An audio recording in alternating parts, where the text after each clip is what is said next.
आज हम दोस्तों बात करने वाले हैं कि जो हमारा माई शटरिंग होता है, इसमें आपका चीज़ें कहाँ पर कॉमनली यूज़ होती है, इसके क्या-क्या कंपोनेंट हैं, ठीक है? तो चलिए दोस्तों वीडियो को स्टार्ट करते हैं।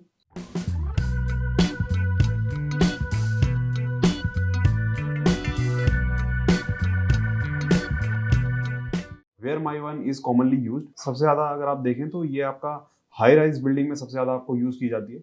दोस्तों कोई भी आपका G+5 बन रहा है, G+10 बन रहा है, G+15 बन रहा है या फिर G+20 बन रहा है। बड़ी-बड़े अगर आप टावर की बात करें तो सबसे ज़्यादा जो कॉमनली यूज़ होने वाली फॉर्मवर्क है, वो आपका माई वन शटरिंग ही है। अब दोस्तों ये इतनी ज़्यादा हाई राइज़ बिल्डिंग में यूज़ क्यों की जाती है? दोस्तों सबसे ज़्यादा तो आपको अगर मैं आसान भाषा में बताऊँ तो इसका जो डायमेंशनल आपका स्कोप है, ये आपको एक्यूरेट देखने के लिए मिलेगा। आप कोई भी अगर माई वन शटरिंग अगर आपके आस-पास कहीं पर काम चल रहा हो, तो आप अगर वहाँ पर जाकर देखेंगे ना, तो आपको सारी चीज़ें एकदम अलाइनमेंट में दिखेगी। मतलब आपको प्रॉपर शेप आपको दिखेगा वहाँ पर, प्रॉपर साइज़ दिखेगा। मान लीजिए शटरिंग ही कोई अगर लगा रहा हो, जैसे अगर नॉर्मल अगर हम शटरिंग की बात करें, तो वहाँ पर आपको जितने भी आपके प्रॉप जैक हैं, वो आपको कहीं पर आपके ऐसे अलाइनमेंट में देखने के लिए मिलेंगे, कहीं पर ऐसे दिखेंगे, कहीं पर क्रॉस करके लगा रखा होगा, कहीं पर स्ट्रेट लगा रखा होगा। बट अगर माई वन शटरिंग की बात करें तो आपको एक प्रॉपर वहाँ पर चीज़ देखने के लिए मिलेगी, जहाँ पर आपके सारे बेस बने हों, आपको सारे वर्टिकल जितने भी आपके प्रॉप है, आपको अलाइनमेंट में देखने के लिए मिलेंगे। कहीं से भी ऐसा कुछ डिफ्लेक्शन आपको लोगों को देखने के लिए नहीं मिलेगा कि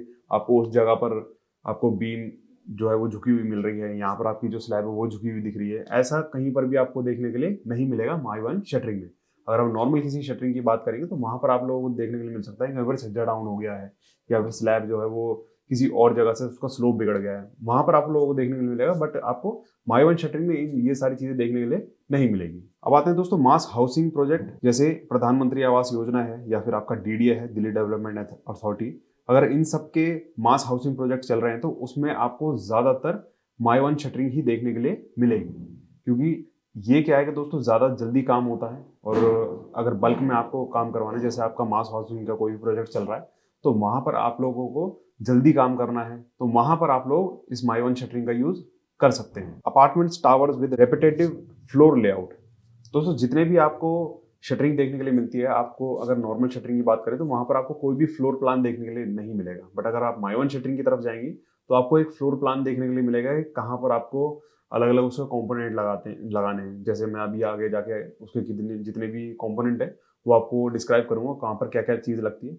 जैसे कोई भी अगर आप फ्लोर प्लान का लेआउट देख रहे हैं, तो कहाँ पर आपको स्टार्टर लगाना है, कहाँ पर आपको किकर लगाना है, कहाँ पर आपको जो डेक पैनल है वो लगाने हैं, वो सारी चीज़ आपको क्या होता है फ्लोर प्लान में, फ्लोर लेआउट में पता चल जाती है। बट अगर आप नॉर्मल किसी शटरिंग की बात करें तो वहाँ पर ऐसी कोई भी चीज़ देखने के लिए नहीं मिलती है। वहाँ पर आपको जो कारपेंटर है वो आएगा, शटरिंग का साइज़ देखेगा, स्लैब का साइज़ देखेगा, बीम का साइज़ देखेगा और उसी के हिसाब से जो आपका प्लाईवुड है वो काटेगा, उसको अरेंज करेगा, उसके नीचे कितने प्रॉप लगाने हैं, कितने जैक लगाने हैं, वो अपने हिसाब से वो सारी वहाँ पर सेटिंग कर देगा। तो कारपेंटर का वहाँ पर ज़्यादा बड़ा रोल है। बट यहाँ पर क्या है कि आपको सारी चीज़ें वहाँ पर आपको मिलेगी, सारे जितने भी इक्विपमेंट हैं वो सारे आपको वहाँ पर मिलेंगे, जितने भी आपके पैनल्स वगैरह सब आपको मिलेंगे। बस आपको क्या है कि वहाँ पर सारी चीज़ें अरेंज करनी है और वहाँ पर वो सारी चीज़ें फिक्स कर देनी है। अब आते हैं दोस्तों projects where timelines are strict. दोस्तों जहाँ पर मान लीजिए कोई ऐसी योजना चल रही है जहाँ पर आपका मास हाउसिंग बन रही है कि 2026 में इन सारे लोगों को वहाँ पर होम अलॉट करवाने हैं, तो वहाँ पर क्या है कि टाइमलाइन थोड़ी सी फिक्स होती है। अगर आपको 2026 में काम कंप्लीट चाहिए तो 2026 में काम कंप्लीट चाहिए। तो वो काम जल्दी कैसे होगा, वो माई वन शटरिंग से हो सकता है, क्योंकि जो इसका टाइम पीरियड है वो बहुत ज़्यादा कम है एज कम्पेयर टू जो नॉर्मल आपकी शटरिंग होती है उससे। अगर आपको कहीं पर भी फास्ट काम करवाना है किसी भी मास हाउसिंग प्रोजेक्ट में, अगर आपको माई वन शटरिंग मिल रही है तो आप इजीली जो आपका टाइम ड्यूरेशन है वो उसमें आप वो सारी चीज़ें कंप्लीट करवा सकते हैं। बट अगर यही चीज़ आप नॉर्मल शटरिंग में करवाना चाहें तो बहुत ही मुश्किल होता है। आप लोगों ने देखा भी होगा कि प्रोजेक्ट क्या है कि बहुत डिले होते रहते हैं। अगर मान लीजिए दिसंबर 2025 में अगर कोई प्रोजेक्ट कहीं पर मिलना था तो वो आगे खिसक के 6 महीने एक्सटेंड हो जाता है, 1 साल एक्सटेंड हो जाता है। तो वो दोस्तों इसी वजह से होता है कि आपका जो टाइम लिमिट है वो बढ़ती जा रही है। क्योंकि क्या होता है कि बहुत बार साइट पर लेबर की भी दिक्कत होती है, कहीं पर वेदर का भी कुछ कंडीशन बिगड़ जाता है, ठीक है। तो उस केस में क्या होता है कि साइट पर काम रुक जाता है। जैसे अगर मैं दिल्ली NCR की बात करूँ तो यहाँ पर क्या है कि पॉल्यूशन की वजह से भी काम रुक जाता है, बारिशों में भी काम रुक जाता है, ज़्यादा धूप होती है तो उस टाइम पर भी थोड़ा लेबर क्या है कि आनाकानी करते हैं। तो इसमें क्या है कि थोड़ा कंस्ट्रक्शन का जो फेज है वो रुक जाता है, कंस्ट्रक्शन टाइम पर नहीं हो पाता है। बट अगर हम माई वन शटरिंग की बात करेंगे तो वहां पर क्या है कि चीज़ें थोड़ी सी सिंपल वे में आप कर सकते हैं और जो उसका टाइम लैप है वो अलग तरीके से डिज़ाइन किया गया है। ठीक है। तो जो आपका माई1 शटरिंग है वो आपका एक लिमिटेड पीरियड में, अगर कोई आपको टाइम लिमिट दी हुई है तो वो उसमें कंप्लीट हो सकती है। अब आते हैं दोस्तों बेसिक कंपोनेंट्स ऑफ माई1 पे। दोस्तों आप सब लोगों को ये तो पता ही है कि ये एक एल्यूमिनियम फॉर्मवर्क है, ठीक है। इसके अलग अलग पैनल होंगे। अगर मान लीजिए कहीं पर बीम कास्ट करनी है तो बीम का अलग पैनल होगा, अगर कोई कॉलम है तो कॉलम का अलग पैनल होगा, अगर स्लैब है तो उसके स्लैब के जो पैनल्स आते हैं, जैसे एमएस स्टील के जितने आपने पैनल देखे होंगे 300 बाय 600, 300 बाय 900, जितने भी आपने देखे होंगे, तो वैसे ही सेम चीज इसमें भी आती होगी, ठीक है। तो इसके क्या है कि कंपोनेंट थोड़े से चेंज हो जाते हैं, ठीक। सबसे पहले अगर मैं बात करूं तो वॉल पैनल की, वॉल पैनल दोस्तों आप लोगों को देखने के लिए मिलेंगी जब भी आप कोई वॉल का काम करेंगे, तो उसमें सेम वही प्रोसेस है। जिस तरीके से आपकी प्लेट स्लैब पे लगाई जाती थी वैसे ही सेम प्लेट आपकी थोड़ी सी 19-20 का फर्क होगा, साइज का फर्क भी हो सकता है, ठीक है। सेम वैसे ही प्लेट्स आपकी वॉल्स के लिए भी लगाई जाती है। अब आते हैं दोस्तों डेक पैनल पे। डेक पैनल मतलब जो आपका स्लैब बनेगा सेम उसी प्रोसेस में बनेगा जैसे आपकी एमएस स्टील वाली जो जितनी प्लेट होती है वैसी होती है, बट इसका क्या है कि साइज भी चेंज हो सकता है, ठीक है, एज कम्पेयर टू जो भी आपका स्लैब है, स्लैब का साइज है, स्लैब कितनी थिकनेस उसकी क्या है, उस हिसाब से आपका जो डेक पैनल्स हैं वो आपके चेंज हो सकते हैं। अब दोस्तों बीम बॉटम पैनल्स, बीम के दोस्तों बॉटम के पैनल्स भी लगेंगे, साइड के पैनल भी लगेंगे।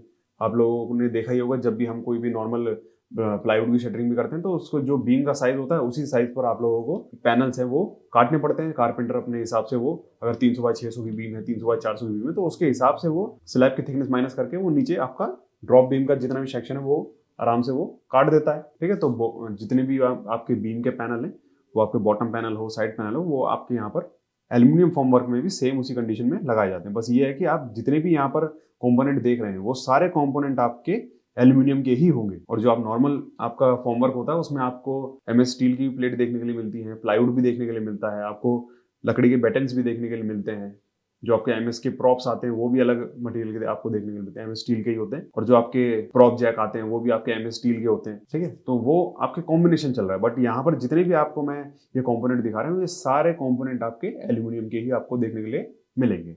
अब आते हैं दोस्तों प्रॉप हैंड एंड प्रॉप्स। दोस्तों जितने भी आप लोगों ने नॉर्मल शटरिंग में देखे होंगे प्रॉप जैक लगा रखे होते हैं, तो वही सेम चीज आपके यहाँ पर भी आप लोगों को देखने के लिए मिलेंगी। फिर है दोस्तों कॉलम फॉर्म्स। दोस्तों जब भी आपको कॉलम कोई भी कास्ट करना होगा तो आपको कॉलम के फ्रेम आपको चाहिए होंगे, तो उसी तरीके से यहाँ पर आपको कॉलम के फॉर्म देखने के लिए मिलेंगी।